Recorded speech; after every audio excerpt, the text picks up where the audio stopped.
देखिए, हम कोर्ट के फैसले से सम्मानपूर्वक असहमत हैं, विनम्रतापूर्वक असहमत हैं। आज के दिन में ईडी के पास कोई सबूत नहीं है। 2 साल की इन्वेस्टिगेशन के बाद भी उन्हें 1 रुपया भी प्रोसीड्स ऑफ क्राइम नहीं मिला है। जो उनका पूरा केस है वो ऐसे विटनेसेस के आधार पर बना हुआ है जिनको पहले गिरफ्तार किया जाता है, उन पे दबाव बनाया जाता है और फिर आम आदमी पार्टी और अरविंद केजरीवाल के खिलाफ बयान दिए जाते हैं। चाहे राघव मगुंटा हो, चाहे शरद रेड्डी हो, जिनके आधार पर ईडी ने पूरी अपनी रिमांड एप्लीकेशन बनाई है। जब उनकी पहले क्वेश्चनिंग हुई, वो कहते हैं हम आम आदमी पार्टी के किसी नेता को नहीं जानते, हम विजय नायर को नहीं जानते, हम अरविंद केजरीवाल से नहीं मिले, हमने किसी को कोई पैसे नहीं दिए। गिरफ्तारी के बाद उन पे दबाव बनाया जाता है, उनसे आम आदमी पार्टी के खिलाफ स्टेटमेंट्स लिए जाते हैं और जैसे ही वो स्टेटमेंट दे देते हैं कुछ दिन में उनको बेल दी जाती है।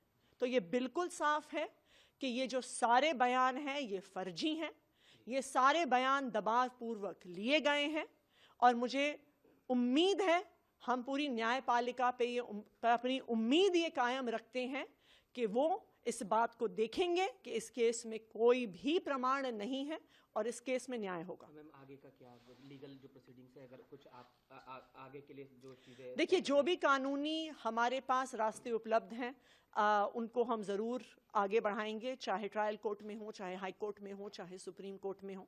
लेकिन हम न्यायपालिका से भी ये उम्मीद करेंगे कि उनकी आंखों के सामने लोकतंत्र की हत्या हो रही है, उनकी आंखों के सामने एक एक करके विपक्ष की पार्टियों पे हमले हो रहे हैं, उनकी आंखों के सामने विपक्ष के नेताओं को जेल में भेजा जा रहा है, उनकी आंखों के सामने विपक्ष की पार्टियों के बैंक अकाउंट फ्रीज किए जा रहे हैं।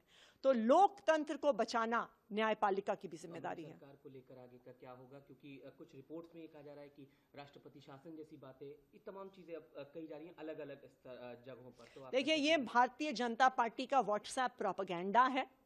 अरविंद केजरीवाल दिल्ली के मुख्यमंत्री थे, हैं और रहेंगे। कोई भी कॉन्स्टिट्यूशनल और लीगल बार नहीं है उन पर मुख्यमंत्री रहने की। उनका कोई कन्विक्शन नहीं हुआ है। इस देश में आपका कन्विक्शन हो जाता है, 2 साल से ज्यादा की सजा होती है, तो आप फिर जनप्रतिनिधि नहीं रह सकते हैं। लेकिन अरविंद केजरीवाल की कोई कन्विक्शन नहीं हुई है, इसलिए कोई भी कॉन्स्टिट्यूशनल बार नहीं है उनके मुख्यमंत्री रहने पर। सुनीता जी ने जो ट्वीट किया है उस पर भी प्रतिक्रिया दे दीजिए। देखिए, आज पूरा देश अरविंद केजरीवाल जी के परिवार के साथ खड़ा है और मुझे लगता है कि अरविंद केजरीवाल जी की पत्नी सुनीता केजरीवाल जी का ट्वीट दिखाता है कि पूरा परिवार हिम्मत के साथ, बहादुरी के साथ लोकतंत्र को बचाने की इस लड़ाई में डटा हुआ है। इससे ज्यादा मुश्किल परिस्थिति एक परिवार के लिए क्या हो सकती है कि एक पिता, एक पति, एक बेटा जेल चला गया है, उनको पता नहीं है कब वापस आएंगे, लेकिन वो परिवार टूटा नहीं है। जैसे मनीष सिसोदिया का परिवार नहीं टूटा, जैसे संजय सिंह का परिवार नहीं टूटा, जैसे सत्येंद्र जैन का परिवार नहीं टूटा। ये लोग भारतीय जनता पार्टी वाले सोचते हैं कि हम केस कर देंगे और विपक्षी पार्टियों के नेता कूद कूद कर भारतीय जनता पार्टी में चले जाएंगे, लेकिन आम आदमी पार्टी का एक एक नेता, उनके परिवार का एक एक सदस्य लोकतंत्र को बचाने की इस लड़ाई में डटा हुआ है और डटा हुआ रहेगा।